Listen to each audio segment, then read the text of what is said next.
संसार में सबसे बड़ा कौन है। एक बार अर्जुन अपने सखा श्री कृष्ण के साथ वन में विहार कर रहे थे।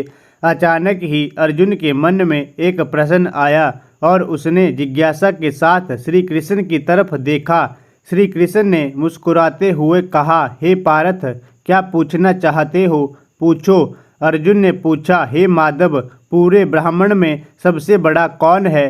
श्री कृष्ण ने कहा, हे पार्थ, सबसे बड़ी तो धरती ही दिखती है, पर इसे समुद्र ने घेर रखा है। मतलब यह बड़ी नहीं, समुद्र को भी बड़ा नहीं कहा जा सकता। इसे अगस्त्य ऋषि ने पी लिया था। इसका मतलब अगस्त्य ऋषि बड़े हैं, पर वे भी आकाश के एक कोने में चमक रहे हैं। इसका मतलब आकाश बड़ा है, पर इस आकाश को भी मेरे वामन अवतार ने अपने एक पग में नाप लिया था।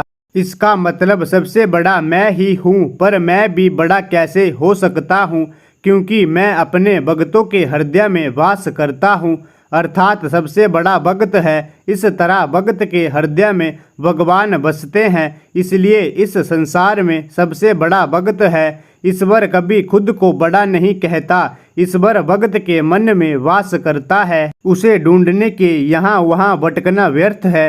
ईश्वर की चाह में मनुष्य को उसका स्थान देना गलत है।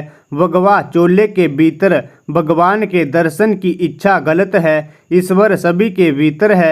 अपने कर्मों को सदा मार्ग पर ले जाना ही ईश्वर की भक्ति है। उसकी चाह में खुद को धोखा देना ईश्वर को धोखा देने के बराबर है।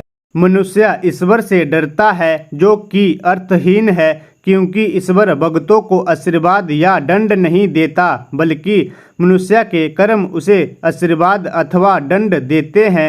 मनुष्य का जीवन उसके कर्मों से तय होता है। ईश्वर मनुष्य का मार्ग नहीं बनाता।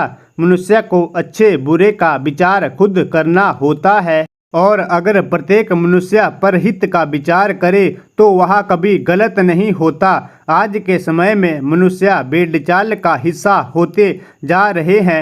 किसी भी व्यक्ति को संत का चोला पहने देख उसके अंधे भक्त बन जाते हैं। अपने कर्मों का विचार किए बिना उस पाखंडी की बनाई राह को अपना जीवन बना लेते हैं। इस तरह हमारे देश में आए दिन आसाराम और रामपाल जैसे देशद्रोही सामने आ रहे हैं। इस तरह के सच के सामने आने से कई लाखों लोगों का जीवन आधारहीन हो जाता है और अविश्वास उनके जीवन पर छा जाता है।